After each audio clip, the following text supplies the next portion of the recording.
अल्हम्दुलिल्लाह हमारे चावल तैयार हो गए हैं, यानी कि मटर वाला पुलाव। उम्मीद करती हूँ आपको पसंद आएगा। मैंने तो साथ क्रीम वाला सलाद बनाया, रामुलादे वाला। आप साथ रायता बनाएं, सलाद बनाएं, जो ज़ायका आपको पसंद हो, चटनी के साथ जैसे भी। तो और अगर आपको मेरा ये मटर वाला पुलाव बनाने का तरीका अच्छा लगे तो लाइक करें, शेयर करें। और मेरी रिक्वेस्ट है फिर कि जो मेरे चैनल पे पहली दफ़ा आए हैं प्लीज़ वो सब्सक्राइब कर लें। बिस्मिल्लाहिर्रहमानिर्रहीम। अस्सलाम वालेकुम। उम्मीद करती हूँ आप जहाँ कहीं भी होंगे खैरियत से होंगे। अल्लाह ताला सबको अपने हिफ्ज़-ए-ईमान में रखे। आज मैं बनाऊँगी मटर पुलाव। उसमें मुझे जो चीज़ें चाहिए, मुझे मटर ताज़े मिले थे तो मैंने ये निकाल के रख लिए हैं। वो फ्रीज़ किए जो मटर, वो तो ज़ायका ना सालन वगैरह हम बनाते हैं या चावल टेस्ट नहीं होता, जो कि ताज़े मटर का मैंने कहा मैं आपके साथ भी शेयर करती हूँ जिस तरह की मैं बनाती हूँ। मटर ये मैंने निकाल लिए। मटर तो ये है कि थोड़े कम ज़्यादा है, जिस तरह चले मापने में चलते हैं। मेन होता है कि जो हमने नमक मिर्च मसाले वगैरह डालने हैं ना उनका। ये थोड़ा सा धनिया मैंने काट लिया है, ये ज़ीरा दरदर सा किया कुटा हुआ, काली मिर्च थोड़ी सी, और थोड़ा सा साबुत धनिया और काली मिर्च, एक काली इलायची बड़ी जिसको हम कहते हैं, और दालचीनी का एक टुकड़ा इसमें। प्याज एक मैंने काट लिया है, 2 सब्ज़ मिर्च, अदरक है थोड़ा सा, और एक टमाटर।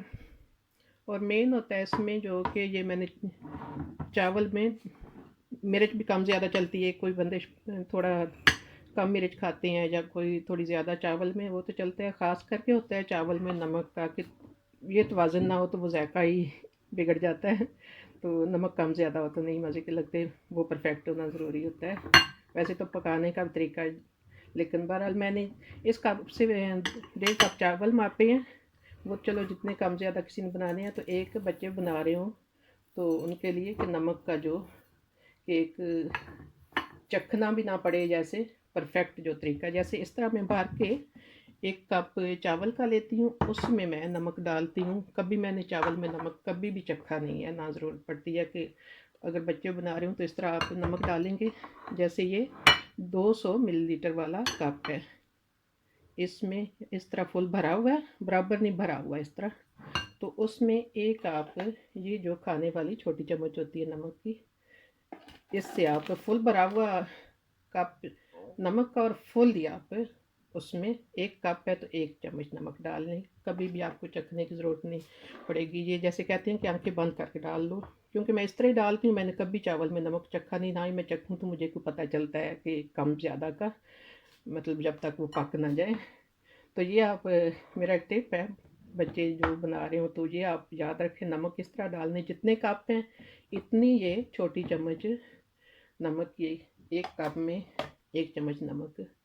कभी भी चखने की नहीं ज़रूरत पड़ेगी। बहरहाल अब नेक्स्ट स्टेप की तरफ चलते हैं। बाकी तो मेरा ख्याल मैंने सारी ये चीज़ें बता दी हैं कि नमक मिर्च वगैरह मसाले जो चाहिए। तो अब मैं कुकिंग ऑयल डालती हूँ देखिए में, तो आप बना लेते हैं साथ ही। जिस तरह मैंने बताया 1.5 कप मैंने चावल लिए हैं ना, तो 1 चम्मच नमक मैंने बताया कि डाल दिया, और आधा चम्मच और मैं नमक जो कि आज मुझे चावल में चाहिए डाल दूँगी। तो अब मैंने कुकिंग ऑयल डाल दिया। कुकिंग ऑयल तो असबे ज़रूरत हमने लेना होता है, जितना मैंने डाल लिया है। अब इसमें मैं प्याज डाल दूँगी, हल्के ब्राउन करने अब प्याज, तो फिर सब्ज़ी डाल लेंगे इसमें। प्याज ब्राउन होने तक इन तीनों चीज़ों को मैं इनका पेस्ट बना लूँगी। सब्ज़ मिर्च, अदरक और टमाटर, कि वो जब चबाने में आते हैं, अदरक भी या टमाटर का छिलका आता है तो सब भी खाने वाले तंग पड़ते हैं। तो ये तीनों चीज़ें मैं टमाटर के हल्का ब्राउन होने तक इनको पीस लूँगी। हमारा प्याज जब तक के ब्राउन हो जाए मैं टमाटर वगैरह पीस लूँगी, और साथ ही चावल धो के रख लूँगी। नॉर्मल तो चावल पहले भिगो के कोई आधा घंटा जैसे रख ले, तो मैंने वो साथ बताने थे तो इस वजह से भिगोए नहीं। बहरहाल अब भी धो के रख लेती हूँ साथ। अब हमारा प्याज गोल्डन ब्राउन हो गया। ज़्यादा गहरा नहीं करना कि फिर चावल का ब्राउन, इस तरह मैं रखती हूँ कि ज़्यादा फिर चावल का ब्राउन गहरा हो जाता है। तो अब इसमें डाल लेती हूँ ये जो मैंने अदरक, टमाटर वगैरह, सब्ज़ मिर्च पीसी, तीनों चीज़ें, और साथ ही मैं डाल दूँगी मटर, और ये नमक मिर्च मसाला जो था सारा, धनिए को छोड़ के बाकी सारी चीज़ें मैं इसमें डाल दूँगी। धनिया थोड़ा ठहर डालेंगे। तो अब ये जो टमाटर ने पानी छोड़ना है, इसी पानी से मैं इसको हल्के चूल्हे पे ढक दूँगी कि इसी पानी में ये हमारे मटर जो हैं गल पक जाएंगे। तो बिल्कुल हल्का करके बंद कर दूँगी कि मटर इसकी टमाटर के ने जो पानी छोड़ना है और भाप में गल जाए। अब तकरीबन 12 मिनट हो गए जब से मैंने मटर डाले हैं। तो ये अभी इनका देख रहे हैं कि कलर भी सब्ज़ है। जब तक थोड़े पक जाएंगे इनका कलर भी बदल जाएगा। अभी थोड़े कच्चे हैं और कुछ मिनट इनको ऐसे मैं ढक दूँगी कि इसी पानी में भाप में और थोड़ी देर पकेंगे भी कि गल जाएं। देखते हैं अब मटर हमारे बिल्कुल गल चुके हैं, क्योंकि मैंने बताया था ना पहले भी कि जैसे इनका कलर भी चेंज हो जाता है। अब सब्ज़ नहीं रहे, ब्राउन सुर्खी माइल हो गए हैं। तकरीबन आधा घंटा मैंने इनको उसी पानी भाप में पकाया जो टमाटर ने छोड़ा पानी। तो अब गल गए मटर। पानी इनमें डाल देते हैं। 1.5 कप थे चावल और 3 कप पानी मैंने डालने इनमें।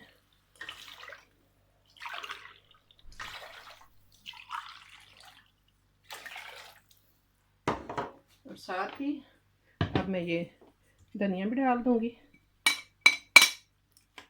ये इनका मसाला बनाना वगैरह थोड़ा टाइम लगता है, क्योंकि मैंने बताया ना पहले भी कि मटर ताज़े थे, वो थोड़ा टाइम लेते हैं गलने में। तो अब चावल गलने में तो वो तो कोई नहीं इतना टाइम ही लगना। पानी उबल जाए तो फिर चावल डाल देंगे। अब मैंने बंद कर दिए कि पानी उबल जाए फिर चावल डालेंगे। तो मैंने पहले बताया जैसे बच्चों ने बनाने सीख रहे हैं बच्चे भी। तो जब मैंने मटर डाले हैं, चूल्हा मैंने तकरीबन 2 पे या 1 पे हल्के ही पे रखा है, तब कि उसी में पानी में वो हल्के पे मटर गल गए हैं। तो अब मैंने चूल्हा फुल कर दिया है कि एक दफ़ा पानी उबल जाए तो फिर चावल डालेंगे। अब पानी उबल गया है, चावल डाल दें। चावल मैंने इस तरह उस वक़्त से जब से चावल पकने रखे ये मटर वगैरह तड़का, तो चावल मैंने धो के इस पानी में ऐसे डुबो के रखे थे। अब पानी एक्स्ट्रा जो है सारा मैं निकाल लेती हूँ, क्योंकि ऐसे होता है थोड़े नरम हो जाते हैं पानी में पड़े रहें। तो अब एक्स्ट्रा निकाल लेना है, ज़्यादा ना हो पानी इतना। अब इनको मैंने डाल देना है चावल पे से।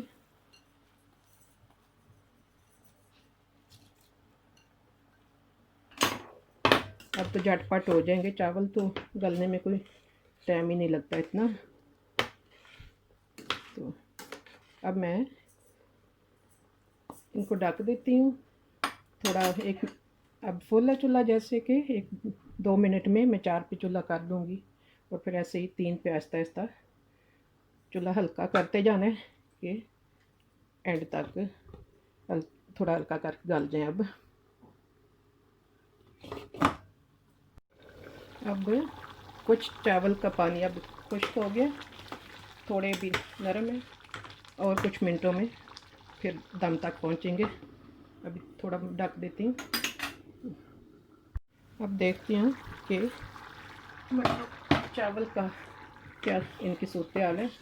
अभी भी थोड़ा सा पानी है, ये पानी बिल्कुल खुश्क हो जाएगा तो फिर मैं दम पे लगाऊंगी।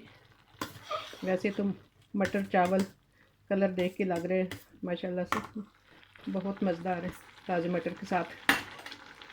अब थोड़ा ढक देती हूँ। अब मैंने चूल्हा 3 पे कर दिया है, 2-3 मिनट और ऐसे ही। अब पानी चावल का बिल्कुल खुश्क हो चुका है। अब देख सकते हैं ज़रा पानी नहीं रहा। 3 पे चूल्हा था, अब मैं इसको दम लगाऊंगी तो चूल्हा 2 पे कर देना है। कि वो बार बार बताने का मकसद ये होता है कि बाज़ दफ़ा ये देख सकते हैं बिल्कुल पानी खुश्क है। कि बच्चे बना रहे होते हैं, जो सीख रहे हैं बच्चे, तो उनके लिए ज़रा आसानी हो। अब 2 पे चूल्हा करके मैं दम लगा दूँगी ऐसे। कुछ मिनटों में अब दम हो जाएगा। इंतज़ार करते हैं अब थोड़ी देर। अब देखते हैं हमारा चावल को दम आ गया, हमारे चावल को गल गए। चूल्हा कर देते हैं बंद। मैंने 2 पे चूल्हा रखा था, फिर कुछ देर में मैंने 5 मिनट 4 बाद 1 पे कर दिया था। आप देख सकते हैं हमारे चावल बहुत अच्छे खिले खिले से बन गए। माशाल्लाह बहुत अच्छे बने चावल हमारे, माशाल्लाह से बहुत अच्छे बन गए हमारे चावल। आप देख सकते हैं दाना दाना खिले ज़बरदस्त तैयार हो गए। अब मैं डिश आउट कर लेती हूँ। अल्हम्दुलिल्लाह हमारे चावल तैयार हो गए हैं, यानी कि मटर वाला पुलाव। उम्मीद करती हूँ आपको पसंद आएगा। मैंने तो साथ क्रीम वाला सलाद बनाया, रामुलादे वाला। आप साथ रायता बनाएं, सलाद बनाएं, जो ज़ायका आपको पसंद हो, चटनी के साथ जैसे भी। तो और अगर आपको मेरा ये मटर वाला पुलाव बनाने का तरीका अच्छा लगे तो लाइक करें, शेयर करें। और मेरी रिक्वेस्ट है फिर कि जो मेरे चैनल पे पहली दफ़ा आए हैं प्लीज़ वो सब्सक्राइब कर लें, और अपने मेरी जो रेसिपी होती है अपने फैमिली में, फ्रेंड्स में, अजीज़ों में शेयर किया करें। इसी के साथ मैं इजाज़त चाहूँगी। अल्लाह ताला हम सब के लिए आसानियाँ पैदा करे। अल्लाह हाफिज़।